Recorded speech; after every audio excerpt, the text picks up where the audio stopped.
Welcome to Blue Tinted Glasses, the home of Leicester City talk on YouTube. Fan debates, live watch-alongs, post-match reactions, and all the Foxes banter you could ask for. Subscribe now and see the game through Blue Tinted Glasses. Well then, Mahrez has made something of that. It's Mahrez! 2-0 to Leicester City! Next to it, Anthony Canoca finds Wood. Wood should score. Wood West Canoca. Yes! In! Here comes Leicester again with Heskey and Ibbett! Well, this is incredible. Got Jamie Vardy with him. Jamie Vardy sets off. Jamie Vardy!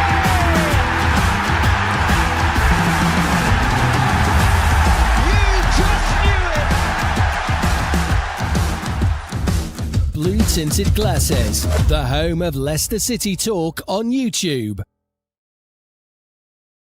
It's Tuesday, and that means it's time for Tuesday Night Tactics. And I've got a smile on my face, but I'll be honest with you, I don't know why. I thought this season it was mostly going to be talking about how we beat some random championship team. But no, game 2 of the season, and we've already lost the game. And even worse, do you know when we did our predictions, Duck? I had Preston North End to get relegated. What is going on? I'm joined by the one, the only Quack Quack. Hello, Duck. How are you and how are you feeling? I'm feeling good, not because of how Leicester's been playing, but because I'm spending Tuesday night with you again, right? I've missed the past few weeks. I was watching Copenhagen destroy Malmö last week in the Champions League qualifiers, so I was busy. But I think maybe I could say I thought this game was twofold, right? We weren't at the level we showed, and I think Preston have surprised everyone so far, right? Picking up 4 points. I watched their first half against QPR, who I think many people rate as well to be one of the, I don't want to say dark horses, but a team who would be up there at the end of the season. And Preston North End played a very solid first half, especially defensively against them. Didn't watch the second half. And then against us, I thought they were well coached. Maybe some overreactions to how poorly they ended the season last time around with Paul Heckingbottom. Was it 14 out of 15 they lost in the end, or didn't win at the very least? But seems like some of the new additions they've made, in particular that left back, has moved them what I would say is not relegation contending from the level I've seen in the Championship, but still obviously a team we should be beating. Really, is Bilal going? I told you, Duck. I told you that would be the first thing that would come up in the chat. Well, preview today's show, HMS pissed the league. This is what it's looking like right now, thanks to Captain Jordan. I come to that in a second, but I thought I'd get straight onto it. There's been a bit of news and gossip, so I don't know if you want to go into further details. This is the latest stuff I've got, but talk to me. Yeah, I might have gotten a bit more extended version I can pull up if you want. As I go for it. Yeah, do it. Duck through some of the ones. Let me just see. It's been a while now I've done this. There we go. Also, I called mine Leicester's latest too, so we really are in conjunction. So, just shortly, right? JJ, or not James Justin, the other JJ from the academy, Jaden Joseph. Young JJ, they're calling him, aren't they? I'm interested to see that it was only a half-season loan. I don't know if maybe we've been burned too much with players not playing and us having them record them, or if it's more the fact that, depending on how the squad plays out, we might need him back in January to play for the first team, right? Yeah. I think that's interesting, but I don't think that's where a lot of the headlines have gone to, right? Justin deal, for me, is one of the ones that takes up a lot of space in jeopardy, right? Those 5 million quid or whatever it would be.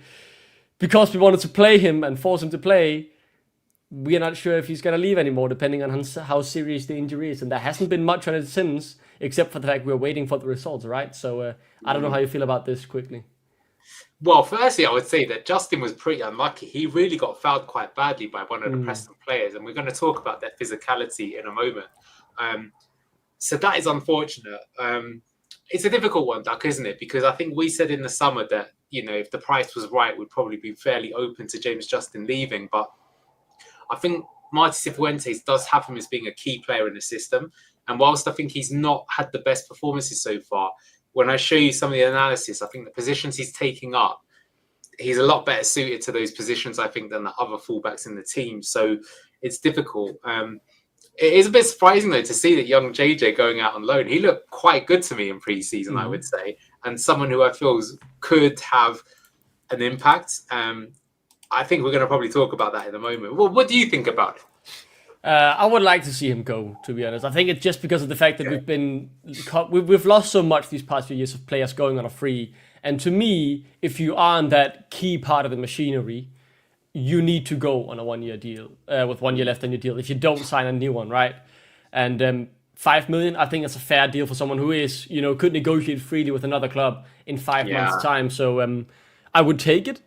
But like if Cifuentes came out and said, I really want to keep Justin at the club, he'll be a key player for us, then I'd hold my hands up and say, if you think that's a key resource for you, you can keep it. Then 5 mil isn't that much, right? It's more about how important is he really to say no to 5 million pound up front. But we'll see. I think the next one, here's a lot of screenshots, right? Because there's been so much about this guy, Bilal and Palace. This is the latest one down here I took. That was talks between Crystal Palace and Leicester. Show a 5 to 6 million pound gap. And, there's been all sorts of contradicting reports, right? We want 30 million now that the release clause is expired. One guy said we'd struck a deal. Quite clearly, doesn't seem like we have to from other sources. So I would rely on this mainly from Jay Percy. He's normally very reliable. And then this could make sense, right? They're probably in negotiations. Wouldn't surprise me if there is this gap. So hopefully I would accept letting Bilal leave for 5 to 6 million or more than what they want right now, right? So the 35 million pounds with add-ons. And it's not because I would be happy losing his quality. It's because that would allow us to strengthen in a few positions or get some new players in. And not just what they bring as new players, but what they bring in a mentality and hardworking mindset, right? Because you're bringing players in who want to be at the club. Do you think that's true? Because I've got to be honest with you, Doug. On paper, that is what we should be seeing. But I worry about that a lot. And I think this is the thing that we're going to probably get to at the end of the show. But normally, clubs, even if they sell, they do a bit of business at the same time. But the only business we've done is bring in a backup goalkeeper, which we needed anyway.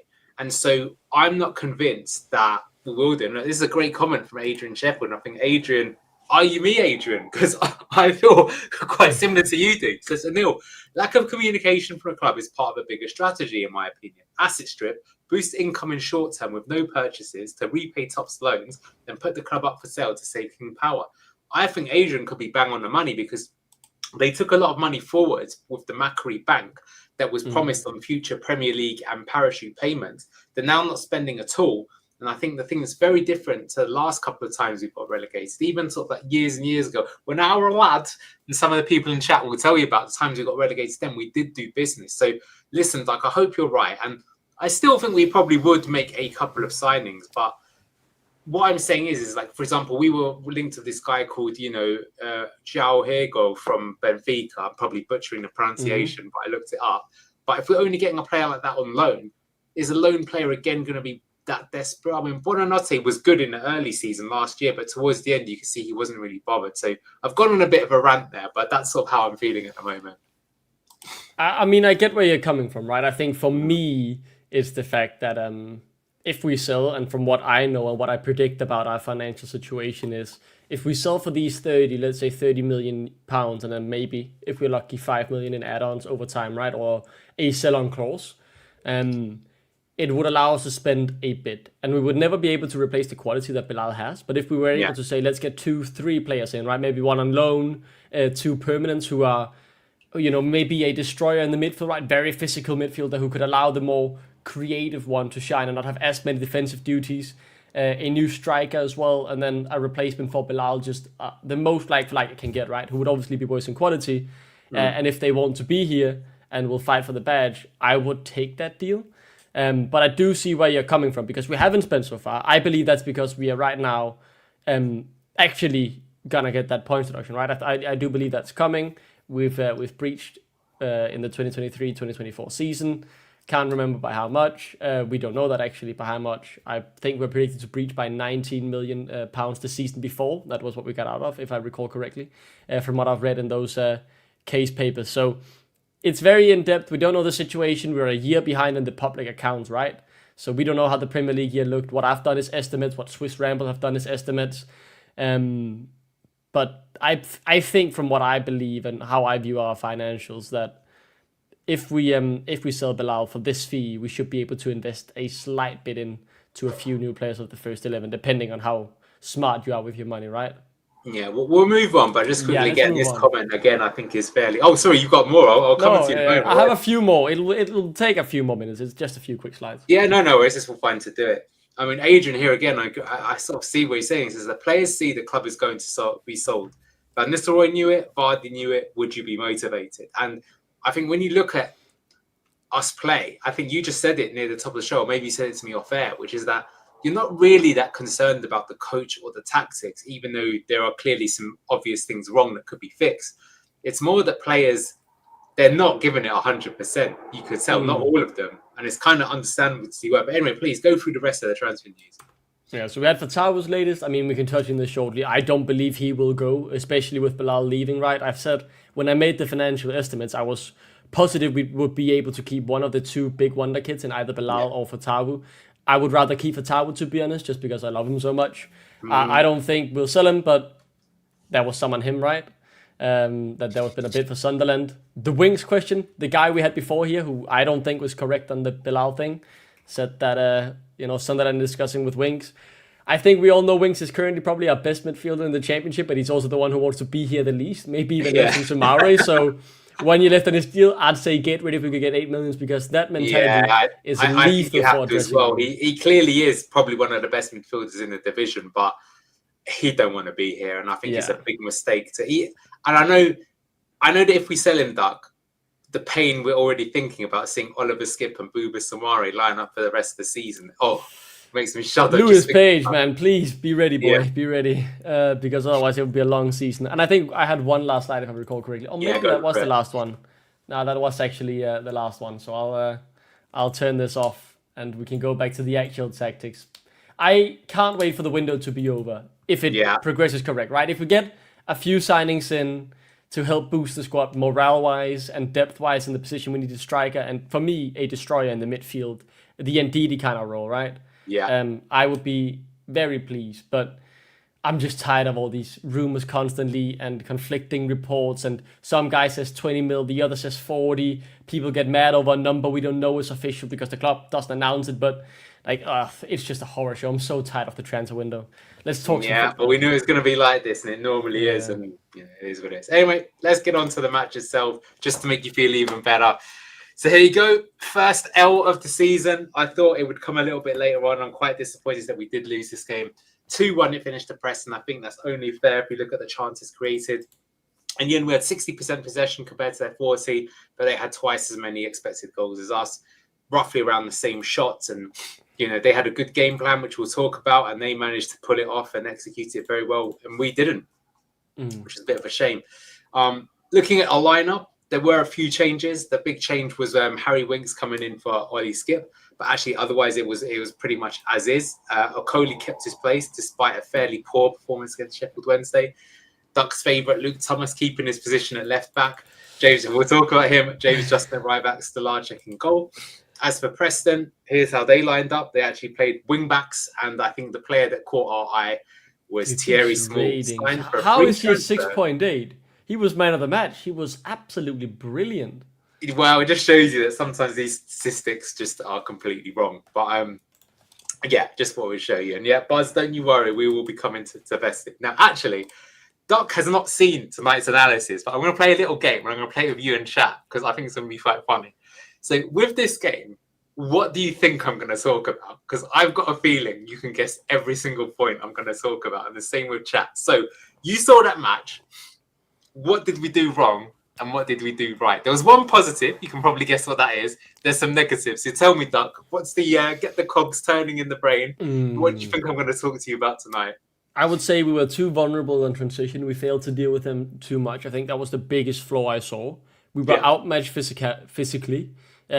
Especially in the higher press. We had moments where the high press worked really well. I think I said it within the first 10 minutes, right? We had 5 minutes where we were just on top of the pressing. We won it back instantly, but we didn't create enough chances. I thought we had too few overlapping runs into the half space, which was something we saw against Fiorentina to help give the winger space, because often they are in this 1v2 in the championship, so they need some relief somehow. And I think those were my main takeaways. But I'll say the biggest flaw is how we dealt with transitions and how open we were when they got the ball in their final third and how quickly they could get it forward.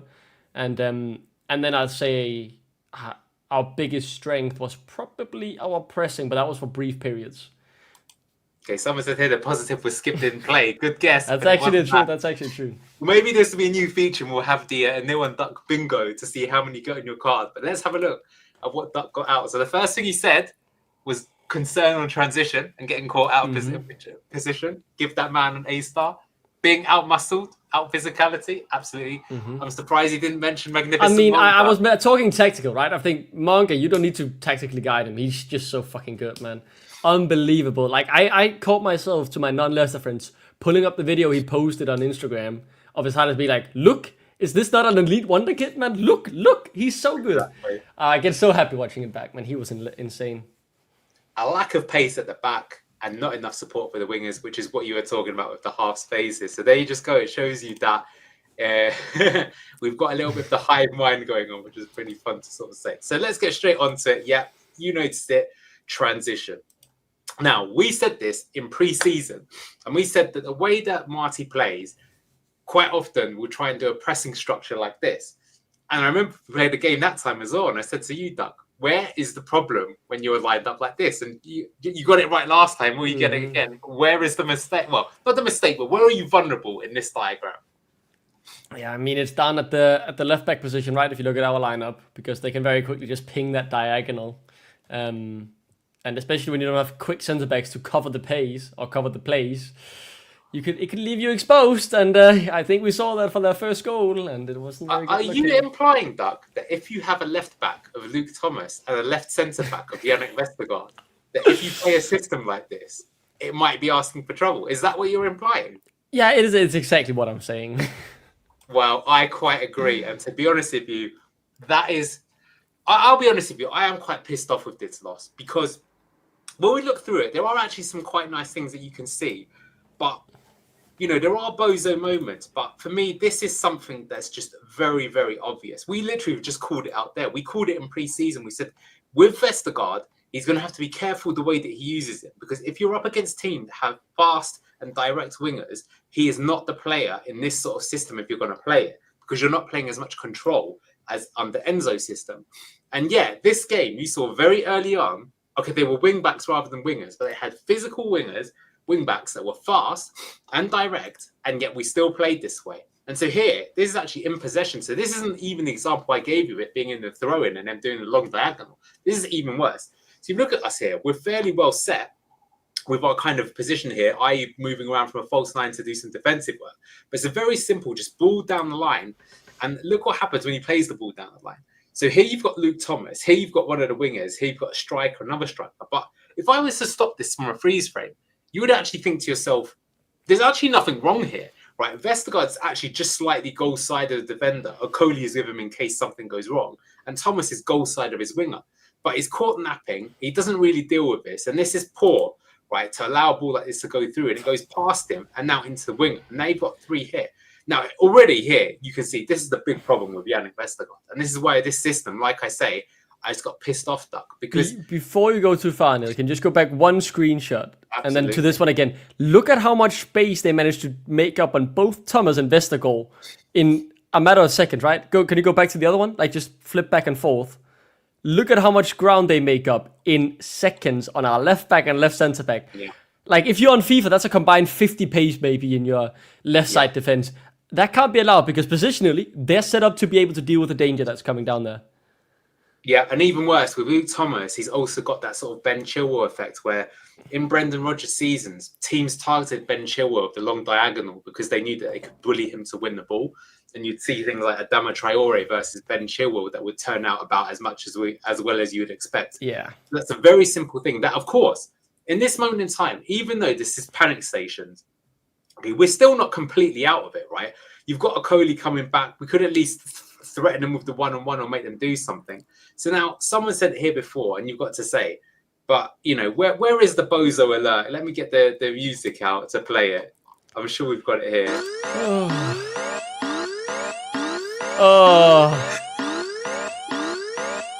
We've got to play the bozo because Jakob is here. Now, why he's doing this is that in this system, the idea is that if people push all the way up, you do need to be a sweeper keeper and deal with things. But this is not where a sweeper keeper is supposed to act. And that's going to be a learning for him, right? Sweeper keeper, he's done it well on occasion where the ball is played over the top, but it's played more into a central area. In this area, he's literally, because the reality is that he opens up the goal and gives, I forget who scores this, they're in a completely free shot at goal. You can see, for him coming here now, fair play, it's a good finish from this angle, but it means that there's no one there to possibly get to it. And it's a very simple ball across, and that he managed to find the side netting. And you can look at Jakob. That's a great finish, by the way. I will say. I mean, if they put it in the box and they then score the tap in, like it is a very, very, very, very fine finish. But yeah, it might have been a cross, but it got in the goal, right? Turns out to be a fine finish, even if it wasn't intended. Yeah, but Bozo moment at a time when you didn't need it. Yeah, well, that's the thing is that, like, you know, yeah, I mean, look at this, exactly, right? Akoli probably would have it covered there. So, yeah, real Bozo moment, very frustrating. And it was frustrating because actually we, prior to this, started the game quite well, I thought. We actually, for once, got on top of the game. We were starting to pop the ball around and make chances. And just when you're against a team like this, that's quite happy to sit back with 5, you know you're in for a long afternoon as soon as this happens. And so, yeah, should have, could have, ifs, buts, maybes, all of that has happened. Buzz, I agree. As long as he learns from it, I don't care that much. And you're going to have to take this into consideration with a lot of our players. But I would say that, you know, you obviously will compare him to Mads. And we know that Jakob is not as good in terms of distribution as Mads. I think his shot stopping is pretty good, maybe even on a par. But this is not the sort of thing that you would see with Mads. So I know Mads didn't really have a great game for West Ham in his move, but look, he's gone now. And that was a problem. Anyway, that was getting caught out of position, and it happened multiple times. We're going to see some other examples later on. But the guy looks horrified, by the way. What's happening to the guy who's being pressed here? His eyes, look at him. Well, that's what happens when you're part of a physical battle. So let's talk about it, right? We talked about getting out-muscled. So this is another common thread throughout the game. Now, Preston were very physical in this game. But fair enough. I mean, you know, especially when you're at home, I think the referee was appalling in this game. But I don't think that was the reason why we lost. But I do think the referee did at times allow stuff to go that he probably shouldn't have. And Preston were quite happy to take advantage of that. So here we can see that they're in possession. It's going to come to their left centre-back here. And he's just going to play a long, direct ball down the line, which is something they went for time and time again. And yeah, totally agree with you here. Men against boys, physically embarrassing. And so look, the ball ends up landing here. And again, if you look at the positions of where we are as a team, it's all good, right? You've got here James Justin. He's goal-side of Thierry Small. He's got back up there in Bouba Samare. Although I would say, if your defensive backline in case James Justin gets beat, it's Bouba Samare, Yannick Vestergaard, and Luke Thomas. Duck's expression right now is probably, you know, saying it. But what's even worse is, despite there being 2 of them here, Thierry Small should never get this ball in a month of Sundays. And yet, using his pace and physicality, you can see that he just shrugs JJ off the ball and he beats him to it. And now he's through on goal. And now he's going to play the ball across. He plays the ball across. And even worse, even though the fact there's 2 defenders here, and right now, I mean, Yannick is still half a step in front of him. Thomas is trying to get in front of him. Neither of them actually do get in front of him. Osaic gets the ball first. And really, if that's a Premier League, that's definitely a goal. But if that's a good championship player, I mean, that's a goal, right? It's almost an open net. Just tap it. Just put it in the net, mate. Yeah. But actually, this is not the phase 1. The phase 1 is coming later. And I think he wasn't really to blame at all, in my opinion. I think people are clutching at straws there. But here, really, the mistake here is a few things. One is, like I say, it's just here. You just got to win your individual duel here. There's 2 of your players here. Sandwich the guy if you have to, right? What you cannot do is what we did do. This is Justin.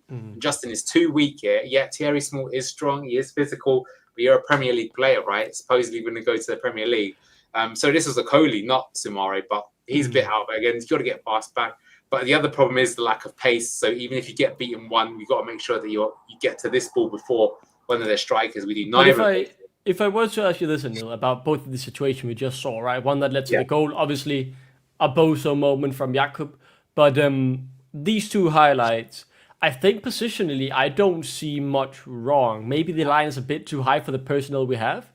But if I'm asking you, is this the bigger more on the manager's fault, or is the manager trying, maybe you could say, Marty, trying to play this high line when we don't have the players for it? Or is this, I feel like this is more a personnel issue, right? For what Marty wants to do, you know, Vestergaard's pace just can't allow for so much space in behind. Thomas' physicality and pace, and I mean, JJ obviously needs to do better here as well, but I think this could work. Like you can comfortably, when you're such a good team, be this high up if you have the personnel to cover. But we just don't. Like I don't know where you think the fault lies more here. It's good for it. There's some interesting comments here as well. I mean, I agree with Peter Walker. He obviously comes from my era of being taught how to play football as a kid, which, by the way, I hated because they just didn't want to play possession football at all. He says the phrase "take his deep legs" springs to mind. And whilst I would say that's a little bit over the top, the point is that here in this duel, you would be saying you cannot lose that duel. Right? The worst thing you should be doing if you need, like, if you really have the threat here, right? Just put him back even. Yeah, right? put him in the shirt. Take the yellow card. He's not. You're not the last man, right? Go for the cynical foul if you really have to. If you really fuck it up. But the fact that we don't do that, this, like I say, is the worst possible thing. Is the fact that he falls to the floor, shrugged off, and he hasn't even. I mean, here he can't make the foul because it'll be a penalty.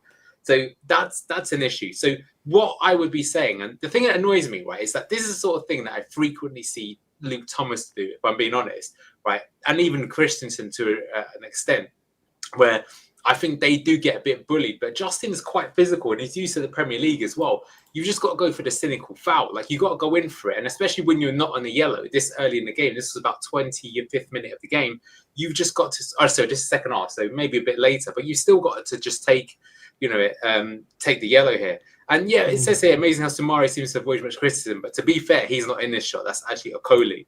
Now, you might be saying, okay, but where is Sumari? Maybe he needs to get back. But Sumare's here, and the ball is a long ball over the top. It's a part of the press, right? But you can see how disjointed the press is here as well. Yeah. This is where you want to be compressing the pitch very quickly. But look at how much space he has to either make the easy pass or just play the long ball. Like, he has way too much space, way too much time, and yeah. I do agree with Buzz. He says, my boy Hamza would have gotten that yellow, yeah. And he should have. He would have, but you know the problem is Hamza would have got the yellow here and given away the penalty, as he did against Huddersfield, right? So, look, it's something that can be learned, but what's frustrating is that this is a similar situation under Enzo, so I don't really know why they've messed it up, but they've got to work on it. It seems to me like they're not mentally all there, which we've discussed a few times, and that's really, really annoying. Anyway, let's talk about a bit of a positive. Jeremy Monga, magnificent Monga. You guys rate him as 9.5 out of 10 for his substitute appearance. The youngest ever scorer in EFL history. Took the record from Jude Bellingham. Keeping good company. We're going to do a bit of glazing now because this guy is the business. For me, he's got to be starting now. So this is why I'm here today, actually. I didn't want to talk to seconds. I just wanted to glaze Monga even more. No, absolutely. Let's just see what you have. J-Unit, Jezza, whatever the nickname is, I can't believe he hasn't got a song already. He needs to be given one because this guy... He had a very simple one, but he needs a better one. He had, oh, Jeremy Monga. That's a bit bad, man. He needs more. Yeah. So this is not even his goal. This is just the first thing where we should have scored. It was for Tao here. But here you can see Jay to the J-Unit. He's on the wing, hugging the touchline. I can't really play the clip, but he does a wicked little turn here, shimmies and beats his fullback, easy peasy. Now, here you can see as well, you got Ayu here. We got the kind of triangle here. So this is actually one of the few times where the passages of play and attacking patterns did work. Now, the big difference with Marty's system compared to last time is that if this was under Enzo, this would actually be Harry Winks would be here and the fullback would be here instead. But under this system, we play triangles. It's similar to Fulham under Marco Silva, and it'll be the fullback that inverts in to become the 8. So look, keep an eye on JJ, keep an eye on Monga. And I think something that was really good about Monga is that for Tawu, he was quite greedy in this game, right? He kept trying to hero ball it, beat everyone. Mavadidi the same. And I think those guys have got to be embarrassed of themselves that a 16-year-old is showing them how to play. Because what I like about Jeremy Monga is I would expect a 16-year-old to be... Do you remember when Will Alves came on in the FA Cup when I think he was 15? And Brendan Rodgers said I was always going to take him off, even though I put him on with 8 minutes to go because he kept trying to dribble past people. And I was like, you've got to release the ball and pass to one another. But Monga doesn't do that. So here's how the system does work. Monga, he's beating this man, but rather than just cutting here, you can see that Justin's going to make the run. You can see Justin. It was one of the few times we had the right run, right? Into the half space where it is such a dangerous position. Yeah, go on. All right, so this time it works right. He plays a lovely deft little pass into JJ. And fair play to JJ. On his left foot, he's a right-footed player. He shows he can play this side. He crosses it across. And you see, look, we're attacking the box really well. You've got now here, that's actually Sumare who's driving to make the run. And you've is that not Daka, though? Do you not think it's Daka? No, Daka came on later. You've still got Jordan Ayew there. So that's... oh, no, you're right. Sorry, you're right. It is Patson Daka because, of course, yeah, you're right. That is past the goals. Where would Sumare be up there? He's never been up there in his life. He's too lazy to make that run, you know. Yeah. And anyway, gets driven across. You can see it's slightly behind Fatau, but he could still, to be honest with you, if you look at that move, once we perfect it, we should score a lot of goals like this. Now, what I like about this is that we'll come to it later, but I think we did way too many high crosses in this game, and the crosses went nowhere. When you play football like this, it's simple, it's one touch, and you don't need to be that creative because the system will create chances. That's the thing about playing system football, is that when you play system football, you don't actually need to have as many kind of like, registas, liberistas, you don't need to have these liberos, you don't need to have players like that. Cutbacks, exactly King Leicester.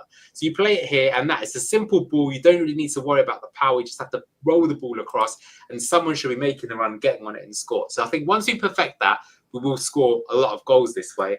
And it was unlucky. In the end, it was a great save by the keeper. Yeah, should have scored that. Should have, but fair play. Sometimes keepers going to do it. What I like is that less than a minute later, he did actually score. So at this point, Mark Faze has come on. And I think Faze did make a big difference. He showed for me that he's got to be starting ahead of Vestergaard. Yeah, I mean, he might not care, but you don't feel it as much. I mean, you could get annoyed by his body language, but he still makes those forward runs. He still fights to beat his man, right? And I thought he played well, despite his attitude being very annoying to look at. Yeah, he did. He made a difference. He had the quality, and I think because he's not so slow at the championship level, he doesn't really kind of have problems. Yeah, Faze the Libero, maybe. So ball gets played into Monga. He's cut inside this time, and you can see that this time round, this was, and a lot of people have mentioned it in chat. We're going to talk about it at the end, but we have to say that, I think one flaw with Marty's system is that the wingers are often isolated, and it means that they're getting 2 or 3 on 1, and they haven't got a player to pass into to make more kind of space. But in this particular instance, because you've got here, Daka's going to be moving away as a striker, and you've got Winks here, who's not really up and close. Monga's here, and he's 1-on-1, and he recognises that situation. So if you're 1-on-1, and there is a bit of space, and you're this close to goal, why not go for a shot? Because the last time round, you obviously played the ball through, but no one's making the run here for you to do it. And Daka's coming back from an offside position. Again, football intelligence. And this time around, he sells the defender a dummy, cuts back in onto his right foot, goes for the finish. It's a narrow angle. It does get a little bit of a small deflection, but it goes in, and great play. So there you see, in the space of just 2 minutes, Jeremy Monga did probably more than anyone else. That's one big chance created, and a great finish in a decent chance he created himself as well, right? Absolutely, and it was brilliant. It's just a shame, really, that Jeremy Monga was a player that did not deserve to be on the losing side. And yeah, I hope he starts against Charlton. I hope. Look, this is the one thing, I don't know about you, but sometimes with Marty, some of the things that I've not liked so far is I do think there's a bit of cowardice. Cowardice not to have started Monga in the league yet. Cowardice to be started with Vestergaard. Why isn't Ben Nelson? I know Ben Nelson was absolutely shocking against Huddersfield, but we're very interested against Charlton because he's literally shown if you have him and Luke Thomas next to each other, it's not going to work. He's got to make some kind of change. Key to that is Daka made the run at drawn 2 players. And yes, I'm glad that you mentioned it. So exactly, he's playing the false 9 position. So by occupying it, you start in an offside position and you come back. And as you do that, you can see that you're actually making this space for the winger to work into. So absolutely. I do agree with you, Buzz. Either that or we need to bring someone else in. It could be Faze, to be honest with you. It's just got to be, you can't in this system have someone as slow as Yannick Vestergaard. I thought in the championship, we'd get away with it against these sort of smaller teams, but Preston, fair play to them, they made me eat those words for sure. So anyway, that was magnificent Monga. Now, unfortunately, it's over to atrocious Ayew. Now, Ayew, I was gaslighting you all in the analysis this time last week, saying Ayew's going to be a big player for us this season. His Folstein work is really good. He's going to be making lots of chances. But in this game, I just want to slap this guy around the face. He angered me so much. So many. Do you know what? I've got to play it again. I'm sorry. He's got to have one of these. He has his own dedicated bozo moment. I mean, that's a big thing. Absolute bozo moments. And this one I'm going to show you because, to be honest with you, I think we could have won this game. And we could have won this game if he wasn't such a bozo. So again, after we got that goal, we actually picked up a head of steam. And yeah, Buzz knows exactly what we're going to do. I think he can press, to be fair, but he doesn't know to do it. Yeah, we'll come onto the corners as well, Fox, because he was appalling with that. But anyway, Okoli's on the ball, and he's going to play the ball into Fatau. We know he highlighted Ayew, and I've also highlighted Winks here. Comes into Fatau. Fatau plays it into Ayew. You can see, look, we're attacking with 4, and Harry Winks is going to join in the attack with 5.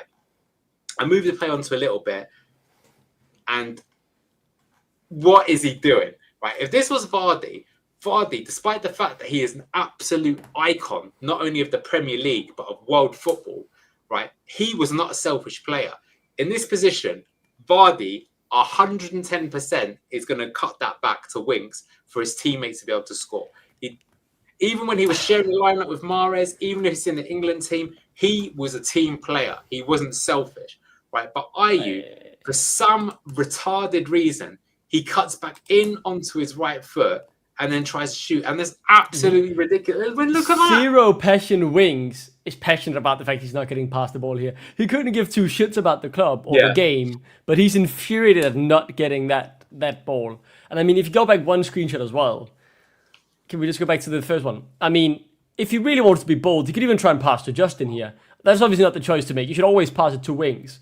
But like the fact is that he should be able to see at least two other options that are better than turning around, trying to beat your man from such an acute angle to then try and finish. Like, Ayew, mate. And it's so weird because I think that's one of the things he was great at in the first few games, just taking the ball, 1-2 touches, and then pass it to one of the faster, more creative wingers. But, I mean, this game, it was just a complete opposite. 10 touches, slow, never released it, always wanted to shoot himself. Like, well, that's it. He wanted to shoot himself. And I'll be honest with you, I saw his reaction, and I genuinely think this. I think after he saw Jeremy Monga score, he was jealous. And I think a few players in the team were jealous. We said it before. It was noticeable that Vital and FaZe actually went up to Jeremy Monga and gave him a pat on the shoulder. I'm telling you, if Jamie Vardy was in the team, he'd have gone over to him and given him a hug or something like that, because he knows what it means for a young player to score their first ever professional goal, right? But for whatever reason, he wasn't. And the retarded thing is, right, is if Ayew comes off the game, right, and he doesn't actually score, but he's provided the assist for the winner, or he gets 2 assists, you're going to have praise to the heavens. Yeah, you're going to have me after saying what a fantastic player he is. He's a team player. He's exactly what we need when we're down in the dumps. But no, he's been a prick here. So I'm really annoyed here. And Buzz, to be honest with you, I'm not saying this is the reason with Winks, but to be honest with you, I would be thinking afterwards, this guy needs to effing have a word with himself, because this is absolutely insane. And it's just so obvious as well, right? There are times where, I mean, he maybe could have played the ball. Like, let's go back. If it's only the Justin pass, yeah, maybe fair enough you don't go for it. It's a bit risky. 2 members are in front. They might be able to get a foot in, but we would accept either options. You either try the pass, you don't connect, fair enough, or you try the shot. The pass wasn't guaranteed either way. But this is 100% going to your man where he can get the shot off. Like, this is one of the most obvious cutbacks I've ever seen in my life. Like, there is no other clear option here. And it's just baffling. It's baffling. Well, the good news is, though, I would say, is at least you could say, because I can never really say this under either Cooper or Van Nistelrooy, is I at least can look at this and think to myself, okay, this actually does look like a team that's structured and coached quite well. And I can see this team, after they get used to it, starting to score a lot of goals. But, yeah, I mean, Fossub's brought here what are the main positions we need to target. And I think you're bang on, because looking at this, you can see where the mistakes are. But, I mean, yeah, look, I'm not going to spend any more time. I did mention that, yes, set pieces were awful as well. I don't really like it when the striker takes set pieces, because your striker is supposed to be the one that finishes them. But if you are going to take the corners, at least take a good corner. And the guy was shocking as well. And again, he feels like main character syndrome, except he's not good enough to be the main character. That's the thing that annoys me. Like, he thinks that he's going to be the hero for Leicester, but the way that he's going, he's quickly going to turn himself to zero. So what you've got to do, Ayew, is you've got to quickly wake up and be a team player, right? Vardy only scored 17 goals the last time that we won the championship, right? But he was a team player. He set other people up, and he was the leader on the pitch. You've got to be a leader, not a zero. All right. Next thing we've talked about. Just quickly as well, I'll say this as well. If Ayew for a whole season, let's say we don't end up signing a striker, and Ayew plays like he did in the Fiorentina game, in the Sheffield Wednesday game, every time around, maybe being a bit less greedy even in the Sheffield Wednesday game, and plays for the team, and maybe even if he doesn't resign next year and just walks on a free, he could be known as a bit of a cult hero if he helped get us promoted. As we didn't have a striker, up steps Lord Ayew, 12 goals and 10 assists or something, right? Being a crucial part of the build-up. And instead, it seems like he's, choosing the path of just trying to make himself look good, which is, by scoring goals, right? And he seems to have been blinded by that task. I don't know if he's playing to get a move somewhere else next season where he get a good club, but I mean, he has an option to really become a bit of a cult hero here, and it feels like he's going the wrong direction. I mean, here's things: is if Ayew plays the 9, he does need a 10 who runs on past him. But in this point in the game, you got to remember we took off El Khanous and Ayew was playing as the 10, and you had Daka in front of him. And yeah, that is the thing of nightmares when you're going to have Soumare, Skip, Ayew, and Daka all in the team at the same time. And yeah, it's going to be a long time before I bust out Lord Ayew again. Unk has lost his status, absolutely. All right, next thing we've got to moan about. So in it, do you know what? That's actually the right sponsor as well for some of these athlete events. Fair play. What you don't know is this is these two, they're coming around to lap him. Because that's the pace that Yannick has got, right?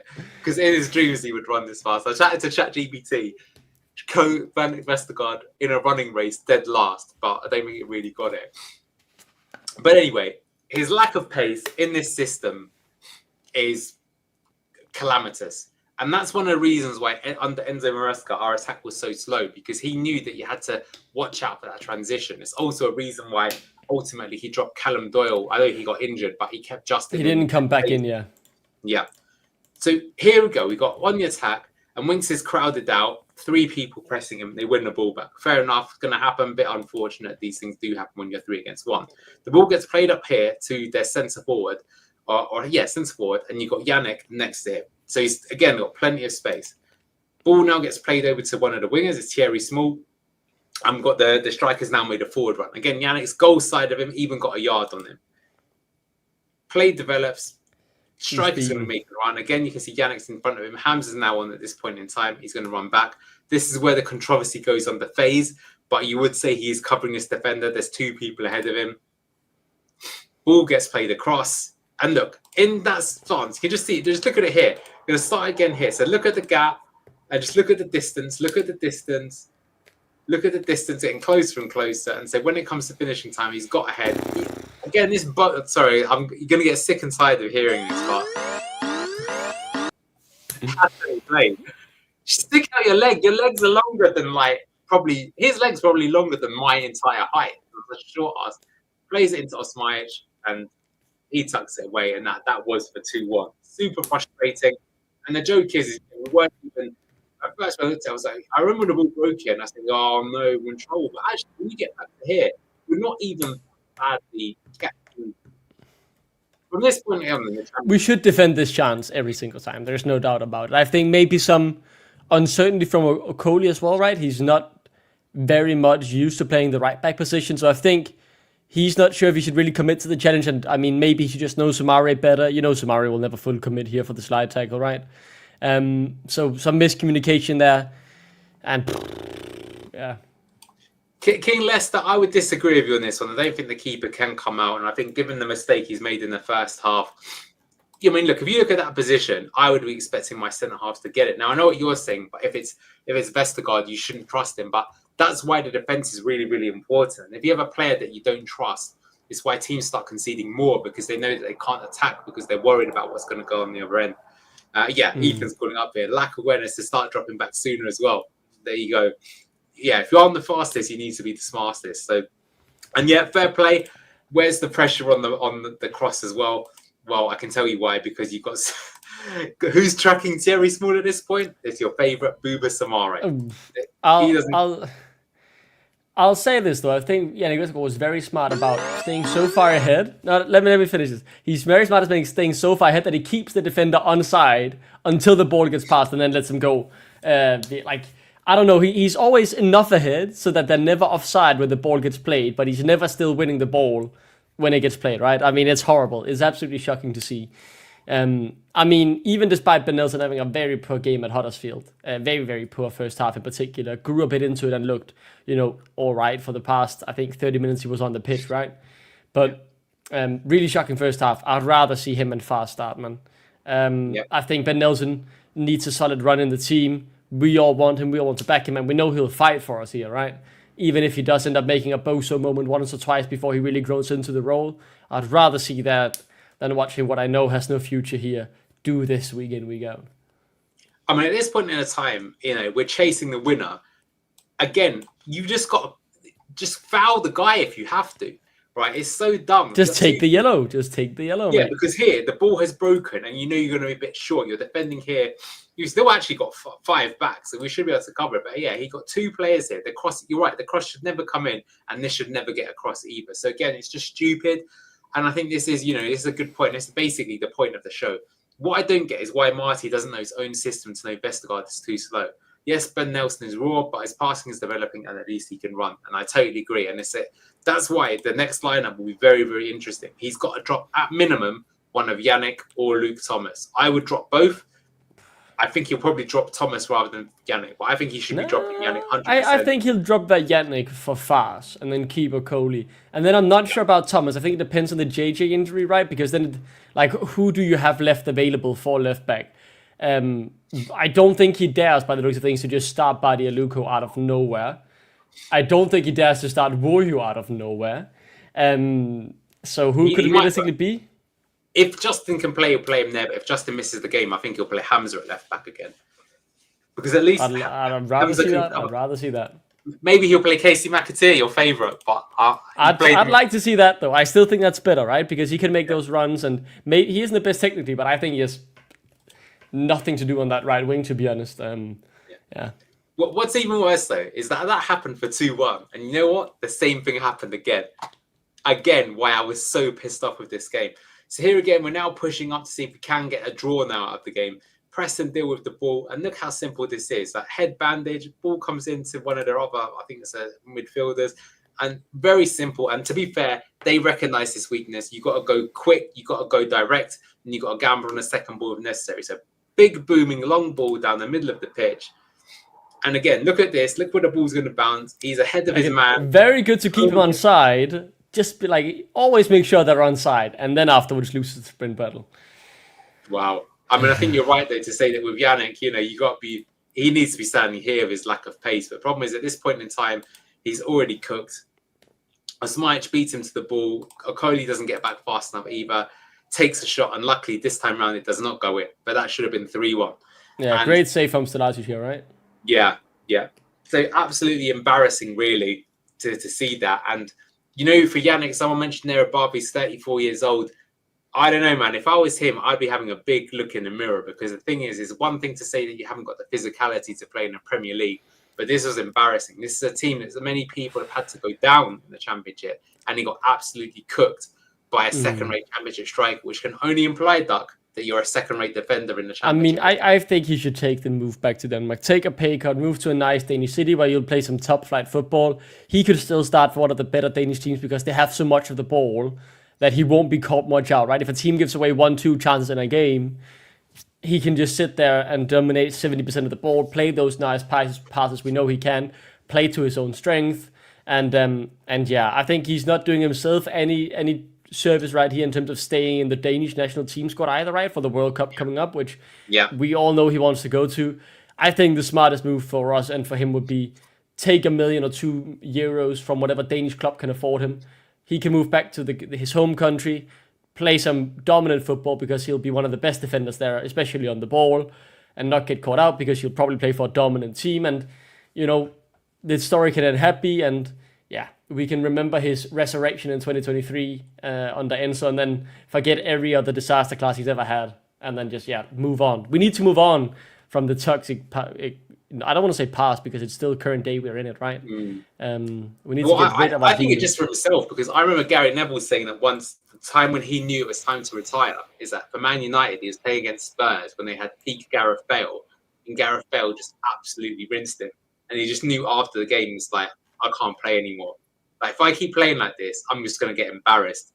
Like, I haven't got the ability to play anymore. And Father Time comes for us all. And leave the football before the football leaves you, right? I mean... Well, and we're seeing it. Like I say, this is now. Last season, you could say, oh, yeah, but you're playing against Isak, you're playing against Salah, you're playing against... I was going to say Kai Havertz. Come on, man. Kai Havertz isn't even that good. But you're playing against players like this. Okay, fair enough, right? But, no offense, you're playing against, Milan Osmajic.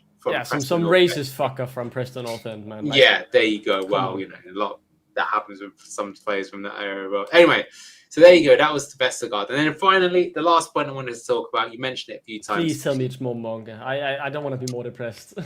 Well, yes and no. I showed you what Monga did, which was good, but our wing play was not good in this game. Now, a problem, guys, you might have noticed already, apologies, but it's very hard to get the full match replays this season unless the game's actually shown it kind of like on Sky Sports or something like that. So it's harder for us to get the shots, but I've got an alternative, which we're going to talk about.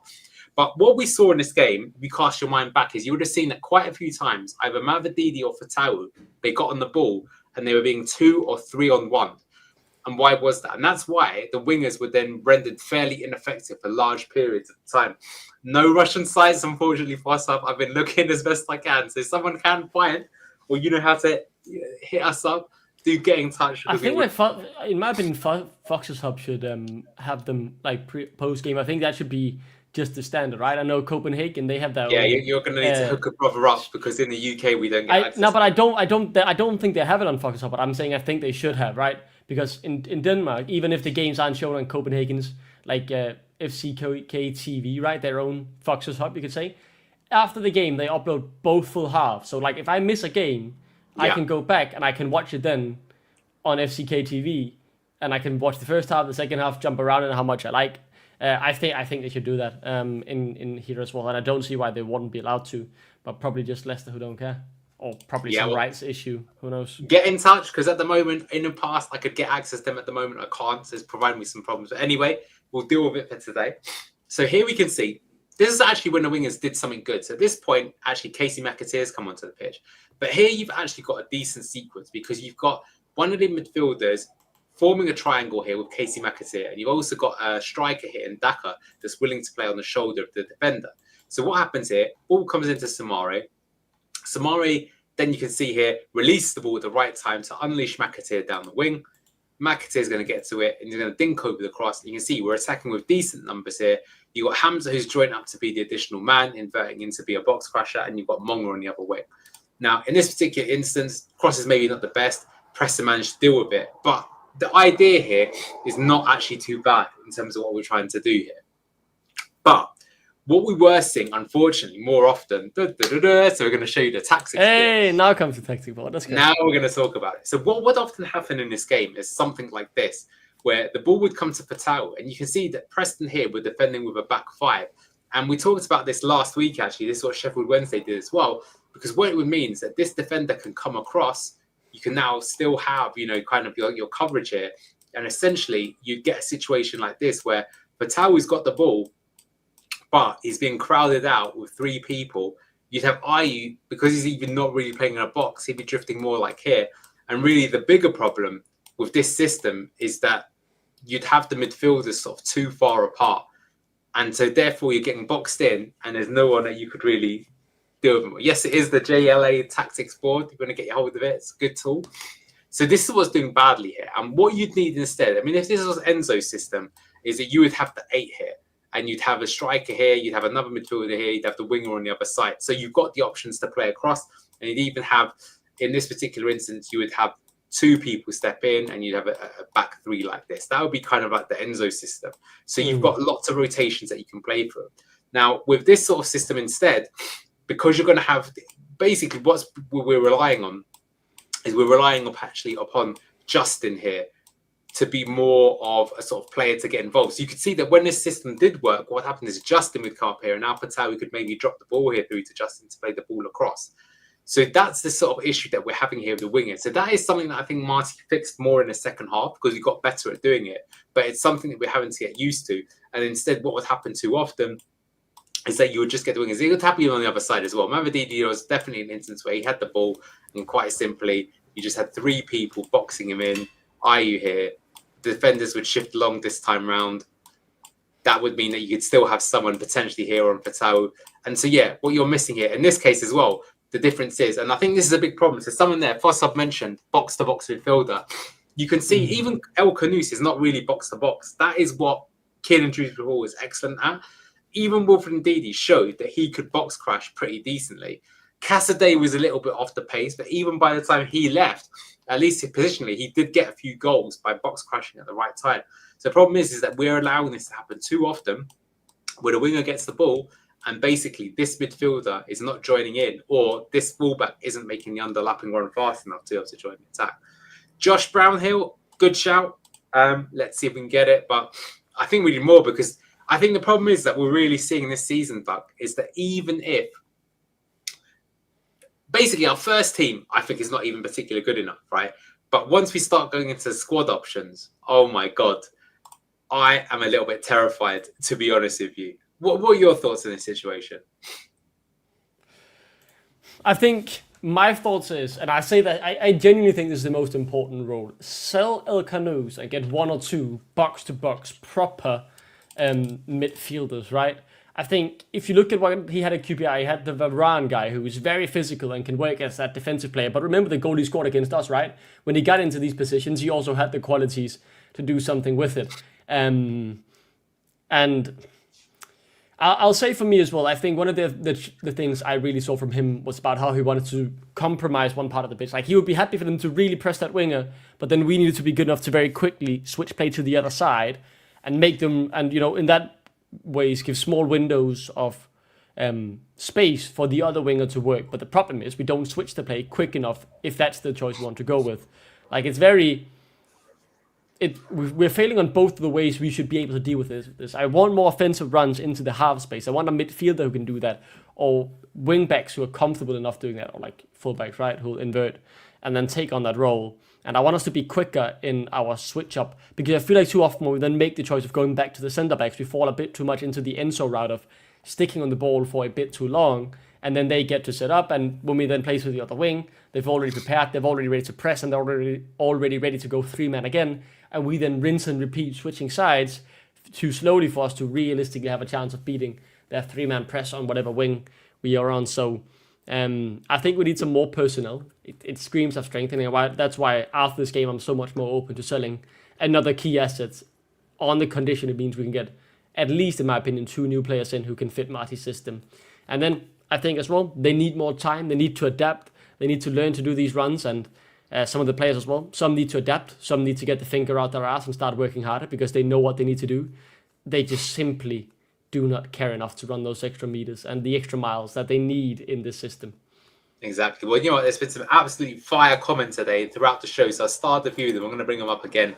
This is from Peter earlier. He said, I think the problem was the midfield 3. There was a shit show across the pitch with lots of mistakes, but none of the midfield showed up. No defensive cover, no wing support, no interchange of value. And agree, I've shown you all of these in today's analysis. We saw that with the wings, they weren't really supporting us the cam to make that late arriving run.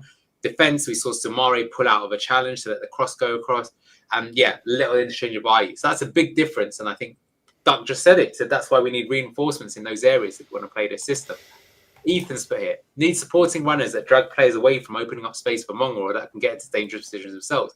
Bingo. Otherwise, as we've shown before, you're going to get a winger that's got 3 people around them and they've got nowhere to go. From Buzz here, Marty needs to be adaptable this season. If he's stubborn, he'll get beaten often. And I agree. Now, I do think, to be fair, from what I saw with Marty under QPR, they would quite frequently be quite a streaky team. And that's because he'd come up with something. Very streaky. It would, and well, the reason why is he'd come up with something, it would work, then people would work out his tactic, and then he'd make another tactic. So you might have seen me showing you Jimmy Dunn, for example, at QPR. That was a good example of where he came up with something. They changed it. So I think he will, but you are right. And I got to say, I am concerned with the start he's made as a manager, because I think he's made some stupid mistakes, in my opinion. And I think this game was an example of that, where you're taking undue risks and it's cost you.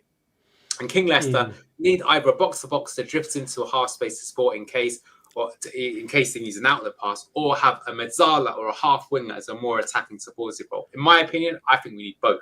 And I think even if you've got Bilal, I think, to be honest, Bilal has not really looked that good in this system yet, because I don't think he's the creative player. I think he needs to be the one pulling the strings. Anyway, that's not going to be a problem. But yeah, look, just go on. Yeah. I'll say this as well, just shortly, in defense of Marty, in terms of the mistakes he's made early on, because I agree he's made mistakes. I think maybe he wasn't prepared, especially after he played a few of the friendlies against the smaller teams who just wanted to play a game against Leicester, and then he played Köln, who are very willing to go man for man. Same for Fiorentina, right? You didn't see Fatawu Mavidi get 3v1 at all. A few times 2v1, but not 3v1. I think he needs to adapt to being a top team in a league, right? The way you get treated from when he was at QPR is different. The way teams are going to set up against us is different. The amount of 5 blocks and deep blocks you'll be playing against are different. he doesn't have the experience of being in the big team in the league, right? Leicester are one of the, maybe not an expectation of where we'll finish this season, but in terms of name and fame in the league, right? We are one of the big teams. Like, we are one of the cup finals everyone look forward to, right? When people get in their seats when Leicester is coming to town in the championship, they'll set up more defensively, they'll play for the break, and he needs to adapt to that. He needs to learn. It's not like when he rolls up with QPR, where people don't expect much, where they'll go man for man, where they'll allow them the space to play the system. So that's what I think one of the biggest learning curves he'll have to adapt to quickly.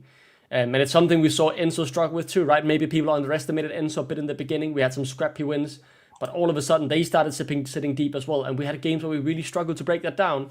And Enzo spent time tweaking small things, Vestergaard fast, getting more freedom to try and walk further up the pitch, to try and find more passing lanes that they could pass to, because teams just sat so deep. And I think Enzo came from a team at City. He were used to dealing with that, and even he still needed time to learn, right? He said in one of his first press conferences, we are the Man City of the championship. Everyone came into that mindset with us. Marty's not managed in that situation before, and he'll need time to adapt. And I think it's glaringly obvious with how we struggle to beat low block so far, and he needs to adapt to that. I agree. Well, look, there's some good comments here. I will say, Fox, for that sake, you are right that Harsh, we are very early on in his tenure. And I do sort of agree with that. But the reason why I am calling this out, though, is because, look, we talked about this pre-season. He's gone in and he started Vestergaard, Thomas and Samare. And what we've seen is Vestergaard's got exposed for pace. Anyone could have told you that. Thomas got beaten for physicality. Anyone could have told you that. And Samari was really lazy in the defensive phase of the game. And anyone could have told you that. So I just feel that, like, these are very obvious things. And it's like, if you are going to play a system, sometimes you don't need the best players. You need the players that will fit the system. So I said this to you in pre-season. I told you guys, I said, you need to have fast centre-backs so that when the ball gets turned over, you can deal with it, which is what I go back. I said, Ben Nelson and Coley have got to start for that reason, even if they're not as good technically on the ball. So that's what makes me angry. The Thomas thing, again, it makes me angry because he's okay, but in this sort of system, he's going to get exposed for that because he's not the tallest or most physical. So that's why I'm concerned. Now, if he makes the changes and he learns, and to be fair, he took Skip out of the team and put Winks back in, maybe we can see some differences. But for me, this was a game where we shot ourselves in the foot, and we shot ourselves in the foot stupidly when we didn't need to deal with this. And another thing is he could have taken Vestergaard off and put Faze on his position when he saw that he was getting done for pace. So that's why I'm expressing concern. I want him to succeed. I still have shown you there are some clear patterns of play. And look, I will say that for Marty, his job, pardon my French here, but it's fucking difficult. You are horribly hard working under a team and a club ownership that we called it earlier. I think the club is clearly for sale. I think they are trying to asset strip. I think they're trying to do the bare minimum to get back to the Premier League so they can sell the club because King Power's in trouble. It just smells of that. The lack of communication with the fans, I think, is just so obvious. And you've also got players that are just super demotivated. They don't want to be here. But again, I do rate Enzo. Do you remember when Enzo came in? He went to the players and he said, do you want to be here or do you not want to be here? If you don't want to be here, I ain't got a problem with it, but you ain't playing. So Christensen was shipped out. Sumari was shipped out. And the players that did want to be there then played in the team. And that meant he played in the players that did want to be there. Unless he didn't rate them, like Luke Thomas, who went out on loan because he wasn't rated in the system. Yeah. Yeah. Anyway, let's kind of wrap this up a little bit. So this was the match momentum. And this was interesting. I mean, what you can see is we did actually start the game a bit better, but then they scored with their first patch. But what I would say with this game, and I said this to you again, would be the difference. If you compare this sort of momentum to an Enzo graph, the Enzo graph, there would be no green. Yeah, that would be at most small glimpse, right? Like, it wouldn't be like this. And I think that's expected. They are going to have some glimpses, but yeah. Yeah. Now, that's okay. I prefer a more exciting style of football. And I think the game was still exciting, despite a lot of bozo moments.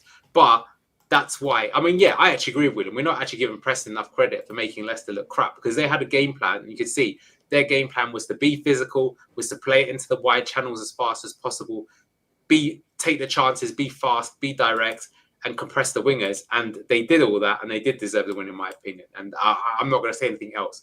But I do think, like I say, a better setup could have avoided that. And it's just a shame that bozo moment happened because I think what we haven't seen under Marty, actually, the one game where we took the lead early was Fiorentina, and we looked really good in that game.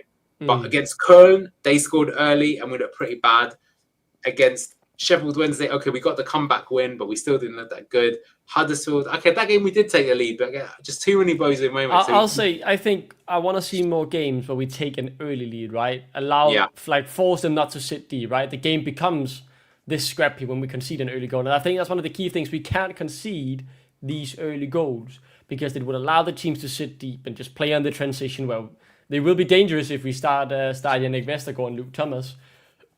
So, yeah, we can't afford to give up these bozo goals early on because it closes the game down and makes it even harder than it already is to break this team down. So we'll already be sitting deep. Like, they'll go from sitting deep to parking the bus, and it just makes the game even harder, regardless of how good you are, right? Well, I think he's got to do some thinking because I think for right now, the system that he ideally wants to play, which I was a fan of, I went through it all in pre-season, the players we've currently got, it's going to struggle. Now, as you say, maybe we'll get one or two. All it will take is one or two players in the right position, and all of a sudden, the team could look completely different. But we are in desperate need for that right now. So, what do we think? I'll let you have your feedback in a moment as well. But I think you're probably going to agree with a lot of what I've got to say here. Vestergaard and Thomas in his system is big trouble. In my opinion, both need to be dropped, but definitely one. But I would personally drop both for that. I think you're asking for trouble in this. We need to get more from our attacking midfielders who need to support the wingers more often. We showed many cases of that. Our quality of crossing is shocking and needs work. More cutbacks and low crosses, please. I couldn't find enough examples in here because I didn't get the full match, but otherwise I'd have shown you Mavadidi and even Fatawu just doing these pointless long balls across the box. Yeah, always too long. I remember saying that on the watch along as well. I think I agree with many of your points, and then I'll say get behind the manager, get behind the players who want to be here. We need to support them all we can, and hopefully almost all of the players who don't want to wear a Leicester shirt are out before the window is over, even if they're some of our better players. And the money we get for them will be reinvested into players who will fight for the badge that we can get behind. And hopefully we'll have some good moments this season, although we will also have some bad ones. I think my biggest worry right now is there's quite a few fans that were calling for Leicester to finish outside of the top six. And at first I thought that is massively disrespectful. They're just doing it for clickbait. But the thing is, as of right now, I don't think that's the worst take. And I think the reason why is the points deduction is going to make a problem. But the bigger problem is you can see it with all the players. The body language is appalling. There's so many players that don't want to be there. And that's what Marty's got to fix the most, in my opinion. I think it'd even be... do you know what? To be honest with you, Doug, this result even isn't the thing that really upset me. Like I said, the thing that upset me was more the fact that I think it was a stupid team lineup, given what we probably could expect. And secondly, that we're still playing players that aren't committed to the team. And he needs to get into them. I don't know how harsh he is. He hasn't obviously got the authority that Enzo has. But for example, Jordan Ayew, if he tries to fucking... Sorry, I'm getting so angry here. If he tries to fucking hero ball it one more time, right, he needs to haul him off the pitch immediately and give him a dressing down. I don't give a fuck how much money you're on. Or you could go elsewhere, right? Who is the bad body language? Winks, Ayew, fast to some degree. Bouba Samare never tries. It's too much of it. Mavadidi, I'm talking about Mavadidi. He's invisible. Mavadidi can't start, man. Put Monga in instead. But Mavadidi can still be in the squad. He seems like he wants to be here. He just has to accept he's been bodied by a 16-year-old in terms of getting the starting spot. That's true, but he always has that personality, doesn't he? Where he doesn't really seem to put in. Like Fatawu had a pretty bad game, but I wouldn't really say his body language looked bad, in my opinion. At least gave that's fair enough, maybe. Anyway, to wrap things up, let's look at the Championship. So here were some of the results. I missed the ones on Sunday, but Ipswich and Southampton drew 1-1. That was an interesting game. Both teams did Hull end up winning? I remember they did. They won 3-2. Will Lancashire scored for Oxford. I only know that because, fun facts, I actually coached Will Lancashire once many years ago when he was a kid. Quite impressed to see him now become a pro. Good job to him, but unfortunately we lost there. So where does that leave us? Here was the table in the end. Southampton got another point as well. So we were actually in 12th position here, but you can see already... I'm disappointed, Doug. I'm not going to lie. We had quite an easy start with Sheffield Wednesday. Charlton. Yeah, we should have won that game too. Yeah. Let's beat Charlton now and then we'll feel a bit better about ourselves, maybe. Here you go. Steffi said to us to get our popcorn. He didn't mean to take that on a positive note. Exactly. And thank you very much from Locke. Says, great show, lads. Let's see if the team turn up next week without Bilal. That is the big question. I think it'll be interesting to see the preview that you guys do, because that's the big one coming up. So we've got Charlton 12:30 on Saturday. Join us for that. There'll be a watch along. Then we've got on Friday of the same week, big one, Birmingham, and then we've got Oxford, and then we've got Coventry. So we've got 2 fairly spicy games. There is an international break, it looks like, between those 2 games. That's a bit disappointing, but we're going to be done. But yeah, guys, thank you so much. If you don't mind, do drop us a like. 227 of you watching, so we'd appreciate it if you can do that. Leave a comment below what you want to see the team line up, and we'll catch you a bit later in the week. Ducks, anything else you want to add?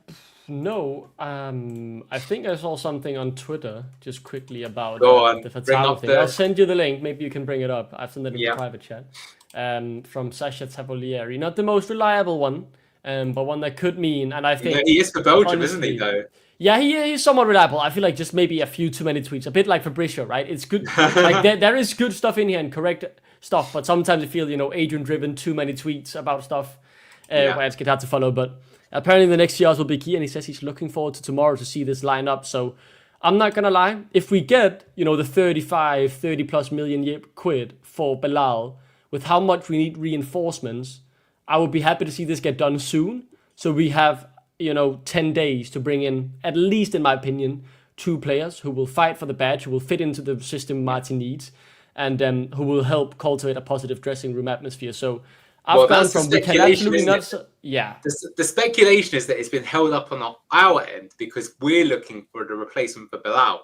I did mention that lad from Benfica, so I wouldn't be surprised actually if come the weekend Bilal is gone, but we have made a signing, but that signing isn't in the squad. Yeah. But I mean, maybe that means Lewis Page would start, right? I mean, I'd be open to see him start.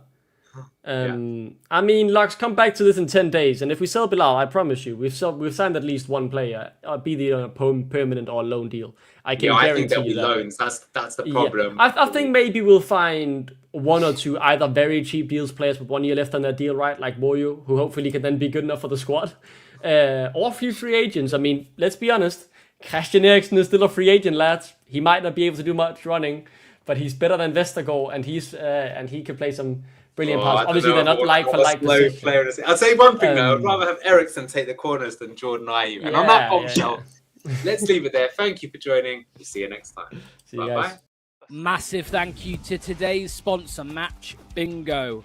Over 200 grand has been paid out to players so far by taking sports betting, football and bingo and combining them into one amazing app. Make sure to get your bingo card for any Leicester City game in the upcoming season. Click that link in the description or via the QR code on screen.